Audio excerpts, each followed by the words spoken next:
But as you rightly mentioned, people are paying 3,000, 2,000. I know somebody who needed a passport, just a renewal. The person paid, the young man paid 2,000 Ghana cedis for the acquisition of the passport. And as I mentioned, the date that was offered to this young man was 3rd July. Like the same date because we use the same business center within the passport office. Okay. At the Accra Digital Center in our application. And lo and behold, he was just a step away from me. So when I went through the process and I had my application form printed, I had 3rd July to visit the passport center for the biometric capturing processes. His was also 3rd July. So because we are coming from the same side, he took my number, and judging from Ghanaians, knowing that you are a government spokesperson or you speak on behalf of government and thereof, he thought that there could be some service that I could be of help to him. So you went through the right channel? I went through the right channel. How much did you pay? I paid a normal fee. Okay. With the business center, because they are offering services, I think they charge together 200 cedis or something with applications and those things. Okay. But he did the same thing. Went through behind the scenes and paid 2,000 additionally to somebody. And before the 3rd July, he was called to go to the center with the form, just to go in and get his biometric data captured. And this is a testimony for me because I have observed this. The young man paid 2,000 Ghana cedis to somebody who assisted him get clearance to go in while the date captured on his application form was not even due. Sometime in, is it June? He was called that he should go to the center, get his biometrics captured, and get the passport printed. And the passport was printed, and because he was away from town, they delivered the passport through me, and I gave the passport back to him. Okay. So, somebody who needs a passport, a young man of about 23 years or 24 years, paying 2,000 Ghana cedis to acquire passports, having paid the required official fee, he was required to also pay additional 2,000 Ghana cedis to a Guru Pesro, an intermediary, to get passport. But he won't be the first. This has been happening for many years. No, I am sharing an experience. Okay. In confirming what the minister's assessing, the pain and agony that the minister is going through. You see, as the sector minister, the principle of ultimate responsibility dawns at the head doorsteps because she is the head of the Ministry of Foreign Affairs. And its agency, the Passport Office, an agency of the Ministry of Foreign Affairs, mandated or tasked with the responsibility of issuing a passport to well-meaning Ghanaians, citizens, who need the services of a passport, either for traveling purposes or for their own personal dealings. And having to go through all this chaotic situation, paying your way through before you can get passport acquired as a citizen of Ghana is not something which is good that we should encourage as citizens of this country. I share in the pain of the minister because once people begin to raise the issue of corruption and perception, people will say that the Ministry of Foreign Affairs is corrupt. And once they mention the ministry, who is the head of the ministry? It is Honorable Madam Shirley Ayekwa. So that's why she went to the center to go and fire people?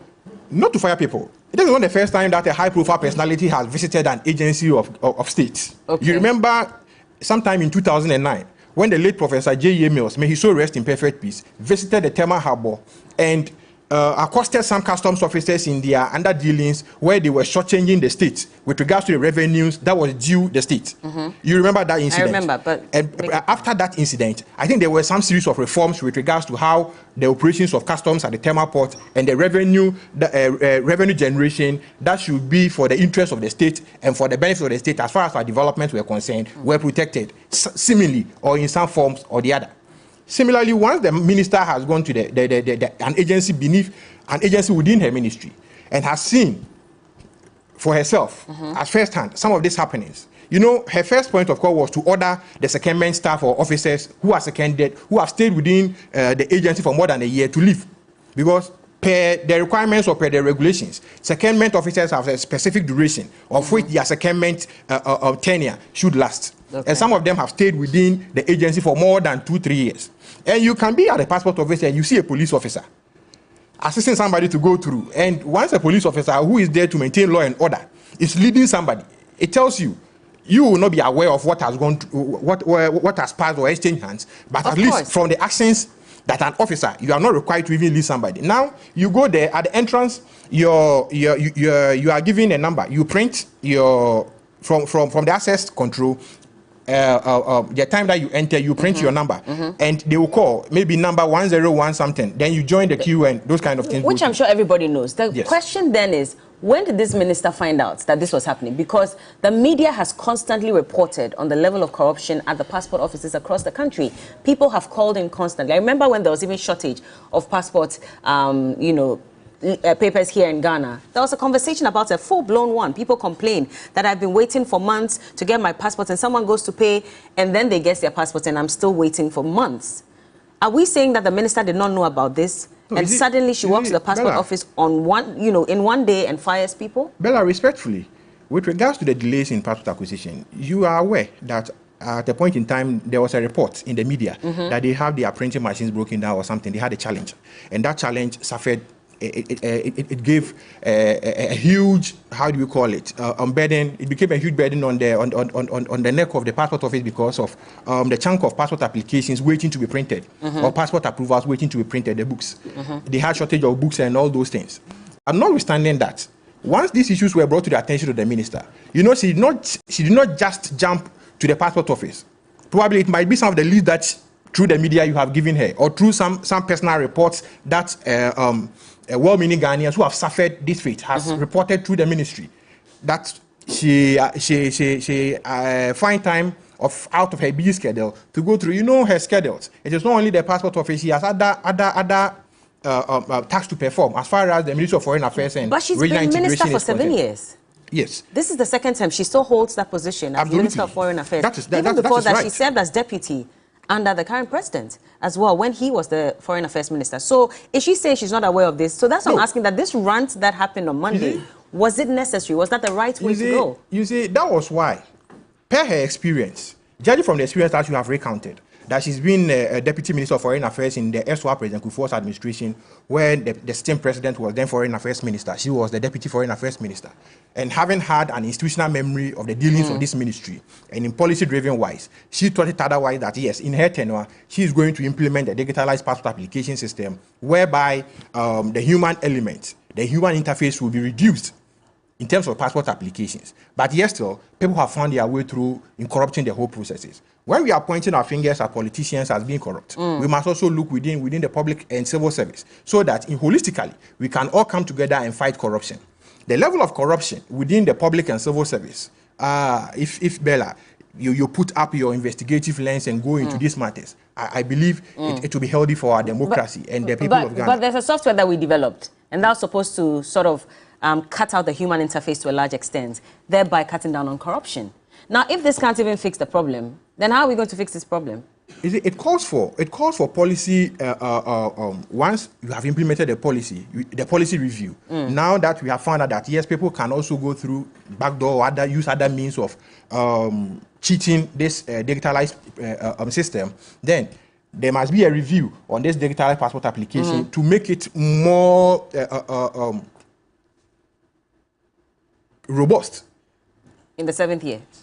More robust, so that these corrupt officials wouldn't have their way within this passport application system to corrupt the system. All right, let's quickly take a look at the Minister of Foreign Affairs at a time when she was being vetted to take over the office for the second term. She was asked some specific questions about what her achievements have been in the first term. This is what she said. Country. Now, what would you say are your two key achievements and your two major challenges in the past 4 years?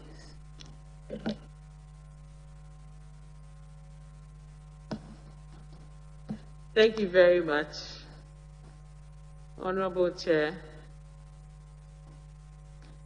Two major achievements. I can think of many, but to do with passports, we've been able, since I was minister, or since I became minister, or during my tenure as minister, we've been able to, first of all, increase the number of passport application centers that I came to meet, which means that we are bringing passport acquisition close to the applicants. We have also, in collaboration with a private sector operator, set up three... Chairman, sorry, we are following you through. You've increased it from what number to what number? From which capital in which region in Ghana for our record? Yes, Leader. We have set up a passport application center in Tema, in Koforidua, in Cape Coast, and in Wa. And we are almost close to completing preparations for the Upper East. We are also, sorry? Yes, we are also going to ensure, if I'm given the nod, that the 6 new regions have their passport application centers. What we've also done, Honorable Chair, is to make passport application fully online. So far, it is working very well. So people are able to fill out their forms online. They are able to get the dates and to choose which passport application center they want to visit. That is working very well. We have... That's the Honourable Minister talking about how the digitized system for passport acquisition was working very well. This was when she was being vetted in 2021. Sure. We're in 2023 and she's already going ballistic on workers. So at what point did she know that it was working well? And at what point did she discover then that maybe that statement she had made during her vetting didn't necessarily coincide with what was happening on the ground? Bella, you can share in the pain of Honorable Sheila Yokobuchi that having touted this as an achievement and looking at what the achievement is turning out to be, it's worrisome. We all are aware that at the time of the implementation of these digitalized passport application centers, the people of Ghana hailed the Minister for Foreign Affairs and Regional Integration and the New Patriotic Party for such an achievement. People hailed her? Yes. Where? Oh, in this republic. Aren't you in the republic? They hailed her for the digitized system? Absolutely. You saw that yourself? I saw that myself. Okay. Where, online or in the news or where exactly? Oh, traditional, personal, and a whole lot of things. When you sit in the cars, people who have applied the past to acquire passports and having gone through all those hurdles and sitting in the comfort of your homes and applying online, felt that, yes, this is a good thing to do. Okay. But you see, with time, these Goro boys and girls have found a way of outwitting the system. It means that the system should be re-looked at and some security measures put in place. I believe that at the point of entry, where you print your access and granted your visitor's number or your client's number is given you for you to join the queue, there should be a form whereby the barcode of your application form can be scanned, so that if you are qualified before that receipt is issued you, that will prevent these Goro boys from outwitting the system. At least it will also be an interface whereby it will block the activities. But we didn't think about all this before we went ahead to you cannot talk about how the system was working fully well. Goro boys have been in existence for many years. Bella, you cannot have everything 100% right. Certainly, you must start from somewhere, get elsewhere. Once you identify the weaknesses within the system, put in measures to strengthen the system to make it desirable as you deem it to be. And now, granted, that she's mentioned that some investigations are ongoing, that officers who have been reported, officers who have been accosted in these illegal dealings, once found culpable, will be put before the courts to serve as deterrent to others. I believe with that, there will be sanity within the system, because staff of the ministry who are working within the passport office will protect their image and themselves and their service. Thank you. Let me bring Osman in, because you've heard the minister when she was being vetted. She talked about how the passport system, the digitized system, was working very well. Now we see her at the passport office, not too happy, firing people who have stayed beyond 1 year. What do you make of her approach in handling this matter? Bella, good morning again. Good morning to my brother. Before I even go into Shirley Ayokobuchi's, that's her name, right? Yes. rantings. Permit me, let me just use a minute and a half. Can we do 30 seconds? Yes, 30 seconds to speak on a very critical issue so far as the youth of this country is concerned. You know, there's been the introduction of this wicked, draconian, and obnoxious tax, which has to do with the 10% tax on the earnings of the beds of young people. And young people are going through excruciating hardship as a result of the inability of the government to provide jobs. Young people are living in a hopeless situation, even though they were promised hope. They are living in a jobless situation, even though they were promised jobs. And they are living in a better Ghana, even though they were promised to live better lives. 10 seconds. And for that matter, for them to be charged 10% of their earnings on the bed is just extremely wicked. So to add to that, the current youth wing of the NDC has issued a press statement saying that we are going to fight this tax. We are going to have series of engagements. We're going to have series of protests against this wicked tax coming from a government that promised production instead of taxation. Now we've moved from taxation to more taxation to extreme hardship and into further taxation. All right. Please land on that for me so we can get into our conversation. Citizens do not see a correlation between what they are being taxed and what they are being given as citizens of the land. All right. So now let me come to Madam Shelley Ayoko Botchwey. Clearly, this is some diversionary tactics coming from the MPP, which is being ably aided by Madam Shelley Ayoko Botchwey. Clearly, you would realize that the government has been in the news for all the bad reasons you can think of in the past 2 to 3 weeks. So for me, I just see this as some diversionary tactics of a colleague minister who is trying to divert attention or bad publicity towards her other friend of hers or her colleague minister, Cecilia Dapaah. And that is clearly what I see. How are you even drawing a correlation between the two? I'm coming to that. For the past 2 weeks, you would realize that there's been bad publicity on this government. There's been bad publicity on Madam Cecilia Dapaah. Now, you would realize that Shelley Ayoko Botchwey is trying as much as possible to shift the burden or to shift that bad publicity from the politicians, so far as MPP is concerned, and shift it to the civil servants or shift it to Guru boys. And that will not wash. Now, let me even come to the substantive issue. I just want to know that this is some diversionary tactics, but we will not let it fly. We are still focused on fighting people like Cecilia Dapaah. We are still focused on fighting the BOG canker. We are still focused on fighting heavy and serious corruption-related issues. So let us not use this issue of Guru boys to divert attention, but we'll still talk about it. But I want you to know that we are focused on fighting this government so far as corruption is concerned. Okay. Now, let me correct another erroneous impression that is being created by my brother here, that the digital system was introduced by this government and people were hailing it.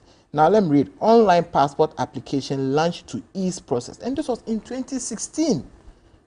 The online system was introduced by the NDC government, by Honorable Hannah Tete. So let us not create the impression as though it was introduced by this government. So for that matter, we should even be happy that there's been an online application or digitalization of the passport process. If you read, you can Google, go online and read. Realize that it was introduced in 2016. December 2016. Thank you, by the NDC government. So let them not try to even take credit for that. And if you listen or watch the minister, she was very careful in her choice of words. She moved on to say that it has been fully, meaning that they came to meet something at a certain process and now they have fully digitalized it, or it has gone fully in terms of this e-application. So please get your facts right. Don't say that you have introduced digitization of the passport process. So for that matter, people were happy. Now, the problem is that why is the minister complaining to us? Why is she complaining to us? What do you expect her to do? You are the minister, and if you feel there's some corrupt activities or there's some canker within your ministry, act on it. Don't come complaining to us. Why were you put there? Don't come complaining to us.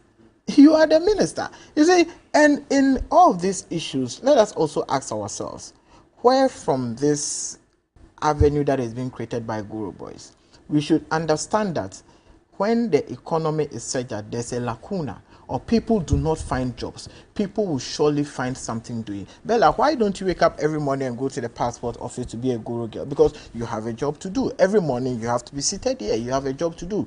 Why isn't he going there? He has a job to do. But to the extent that if you promise jobs and you do not provide jobs, people will find work to do. And that is the problem. But it doesn't justify becoming a go-boy. It doesn't justify. But you see, when you want to look at the problem, don't let us just go into the problem. Let us look at the problem holistically. And let us see how we can identify the problem and how we can go about it. Just recently, don't forget, even Alhaji Bawumia said that the introduction of the Ghana card was going to cut off Guru boys. It was going to ease the pressure at the passport office. What has happened to it? So you would realize that this is a government that promises more and does nothing. This is a government that is quick to take credit and does nothing. So I find it very difficult for the minister herself to come complaining to us, the public. We should be complaining to her, but it looks like she's now complaining to us. So who should we complain to? You were put there to fix the problem. You were put there to make sure that this issue of Guru boys is clear. You are unable to do that, and you come back to us and you are complaining to us. What level of incompetence But what she was doing, was this? it a complaint, or she was actually firing people and taking action for what was happening there? And she says, don't come to work again if you've been here for more than a year. Is that not a step in the right direction? She sounded frustrated and she was complaining to us, even though she was taking actions. Now, with the issue of people not coming there if they stay there for more than a year, you remember John Dramani Mahama during his lecture at the Crossroads made a suggestion to the president that when you keep ministers at a place for a very long time, it breeds corruption. It breeds the fact that they become still, they lack ideas. If Madam Ayoko Botchwey is complaining that people have stayed there for 1 year and because of that there's corruption, she herself has stayed there for more than 6 years. She's going to her 7th year. In fact, she's in her 7th year, going to her 8th year. Doesn't she think that she herself needs to be reshuffled? Doesn't she think that staying long there herself also is a problem? But with the issue of secondment, I mean, we all are aware that, especially for the passport office, there's a belief that they're not supposed to stay there beyond 1 year. They're supposed to be changed just to reduce corruption. I don't know how you relate that to Honorable Shirley Ayoko Botchwey being in that office for 6 years or 7 years. Exactly the point we are making. So there's a system that has been put in place at the passport office to ensure that you don't stay there for that long. So we also control the issue of corruption and every other thing that comes with it. How do you relate that to her? Yes, there's a system in that office that states that you shouldn't stay there for more than 1 year. And John Dramani Mahama, based on his experience as a former head of state of this country and president of this country, also at the Crossroads lecture, proposed that when ministers stay in a particular in a particular ministry for a long time, it tends to breed corruption because then they get used to the system. So I'm saying that the same logic the Ministry of the Foreign Affairs is using to say that these agents or these secondmen should not stay there for more than 1 year. It's the same logic I can extend and also say that the same president of the land should also have reshuffled most of his ministers. So Shirley Ayoko Botchwey herself, using that same logic, should know that she herself has stayed there for long. Yeah, but she can't take herself out of office. Yeah, so if her boss doesn't take her out, that's what I'm saying. That it doesn't mean that she should also not go and take other people out. The president himself was being advised at the Crossroads by John Dramani Mahama himself, saying that you needed to reshuffle your entire government. If you do not reshuffle your entire government, you are going to experience some of these things. You are going to experience serious corruption. You are going to experience people who are still and do not have the mindset to implement any new ideas. So you see, the frustration at the passport office, I would just want to sympathize with people who also go there and go through serious levels of corruption, who go there and they experience serious level of frustrations.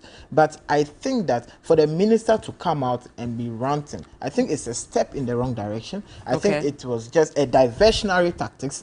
If she knows the people that are up to the bad things in her office, she should have been there to do the reshuffle. She didn't need that needless media engagement to make all of that noise to come and complain to citizens. She didn't need to come and announce to me that she's doing the work she has been put there to do. She has been put there to work. So if you are working, go ahead and work. Let me get there and realize that there are no Guru boys. The process is seamless. The process is straightforward. There are no roadblocks. But if you are coming back to me or through the media to tell me that what they are doing is bad and for that matter you are going to reshuffle them, please, you were not put there to complain to us. You were put there to fix the problem. So Madam Shirley Ayoko Botchwey should fix the problem. Otherwise, she's just exhibiting her high level of incompetence. And that we will not take from our ministers of state. So please, she should go there and fix the problem. She shouldn't come back to us, complaining to us and explaining to us and beginning to, to go ballistic. I mean, this, and I keep saying that this media diversion will not wash. You cannot now decide to shift the tag of corruption from your officials, your colleague officials, to Goro Boys. Please, it would not wash. That is what I see. I see Shirley Ayokoboje trying very hard to shift that whole corruption attention from she and her colleagues to but she can't do that, and we all know that. No, but today we are talking about it. Yes, we're talking about it. An issue that we have talked about for several years, about Goro Boys. It's something that sometimes, yes, we sweep under the carpet and we act like ostriches, but we know it is a problem. And now the minister says, I'm doing something about it. That's a problem too? But the minister is supposed to have been doing something about it in the past 7 years. So if on the 7th year she's still coming to tell us that I'm doing something about it, then she's completely incompetent. She has no business being a foreign affairs Should they have been minister. fired outrightly, or do you think that some investigations needed to have been conducted to find out who the real culprits are before this action is taken? If we still have Goro Boys at the Ministry of Foreign Affairs today, and you have a minister who has been there for 7 years, she has no business being there as a foreign affairs. She should be fired first, because for 7 years, if you've not been able to get rid of the Goro Boys there, even after we had implemented the e-process to passport acquisition, then you have no business being a foreign affairs minister. She should be sacked. We didn't put them there, or the president didn't put them there to come back and complain to us after 7 years. After 7 years, you are coming back to complain to us about Goro Boys within your jurisdiction. Then you have no business being there. You should be sacked outright. Okay. You should be sacked. I mean, I don't know what you think, Enoch, if you think that she should be sacked, because then that also then goes a long way to let us know that they are working from the top. And if your ideas are still, you need to be out of office. Bella, there's an outrageous comment coming from my brother that the minister should be sacked. For what purpose? For exercising her mandate as minister of a minister in charge of foreign affairs and regional integration, having gone to an agency under her ministry and found an untoward action, an untoward situation, and having acted in that regard, and informed the whole nation that investigations are ongoing to resolve the impasse and find an amicable solution to this impasse, he is calling on the neck of the minister to resign. It is worrying to hear this from the NDC, but it is not surprising now, because Osman, as a Muslim, do you support betting? As a Muslim, do you support betting? Let me know your position. Can we not digress on this matter? No, he spoke on this matter. Okay. You allowed him because it's not part of. Well, he just said that's a statement that's been released. Carry on. You can speak to it. Speak to it. Continue with your point. Continue with your point. You know, betting. One government introduces taxes is to generate revenue and excise control, just to regulate the conduct of certain ills in society. And looking at the number of youth who are engaged in betting, government finds it diligent to go into it and tax. Our laws prescribe that once you are earning, Bella, you are earning some few Ghana cedis here in media general, but you are taxed at the end of the month. Pay as you earn. Aren't you being taxed? Okay, carry on. So why is somebody who is earning an income from betting or from lottery or from a game of chance, the government has introduced a 10% tax on it? Is this news? And they are contesting it, encouraging that the youth should go into betting. I'm asking him. Is that what they're doing? Do you think that that's an encouragement? From their statement, and from what the narrative he made here on your show, I'm asking him, Osman Ayariga, as a Muslim, do you support betting? If yes, you tell the Muslim Ummah outside that you are in support of betting. Again, she mentioned that the minister acted within the passport office just to cover up with Madam Sisi Adapa's issue. For once, let sanity prevail. Madam Sisi Adapa has committed no crime. There is a presumption of innocence under Article 19 of our Constitution. And in as much as she has not been convicted of any wrongdoing, it does not lie in anybody's mouth to convict her ahead of time. Okay. We should allow due process to run. The police investigators are investigating the source of these funds, as directed by the learned Attorney General. The Office of Special Prosecutor is also investigating into the matters with regards to all these matters. The police are investigating money laundering and all those parameters. Yeah. The Special Prosecutor is investigating corruption and corruption-related offenses. And that is happening. But is this a diversionary tactic to move the conversation away from what has happened so in the last 2 why he's introducing the subject matter on this table? It's really outrageous that you must bring him online. We are speaking to the issue of the passport office and the corruption engulfed within the acquisition of passport. As far as our civil and public officers tasked with the responsibility to print passports for the people of Ghana who are in need of passport services are required. And once the Minister of State in charge of the ministry, whose agency is involved with this field, is acting per her mandate, at least we should encourage her in that regard. Okay. And all those material evidence that we have on our hands that can support the investigations and the cleanup of this mess within the passport office, we should all contribute towards that and make sure that the institution of state that is required to give us passports, service the state with passports, protect us, because your identity, it is only a state that can grant passports. So once there is no state, there is no passport. But can we decentralize the printing process so that if I'm in Koforidua, I don't have to wait for my passport to be printed in Accra and sent to me, and maybe that way I'll use a Goro boy because he can, expedite the process for me? You see, passport is also a security document. This is a conversation that we must all interrogate to see how feasibility it is to print passports at the various regional offices or district offices or whatsoever. Okay. And it is an ongoing conversation. You can raise it, Bella. We all interrogate it. And once democracy is the rule by the people, what the people decide should be the position of the state. If it inures to the bench of the state and the people of this country, why not? Okay. But now the conversation is about cleaning up the passport office. And all those material people that have evidence, material evidence to support the cleanup of this mess and to contribute towards the sustenance of the passport office and make the process highly efficient and robust must be implemented. But the youth are saying, create jobs for us. Give us an avenue to earn money the right way, and we will not be involved in some of these illegalities. Bella, Goro system, is it a new thing in our country now? Or is it going to end now? Certainly, once there are mechanisms in place, how many jobs have government created? Although we cannot employ everybody, but at least creating an enabling environment alone for the people of this country to thrive in doing your business or the other. It's also an encouragement with regards to commerce. You have created an enabling environment? Oh, yes. Government has created young people to what? To start their own businesses? Exactly. Where are they getting the money to start the business? The YouStart programs, the name, how many young people have benefited from the YouStart program since it started? I don't have the figures offhand. Okay. I'll just but because you are saying that an enabling environment has been created for these young people. Government has been supportive over the years. And true to our words, this government is the only government in this republic that has promulgated an import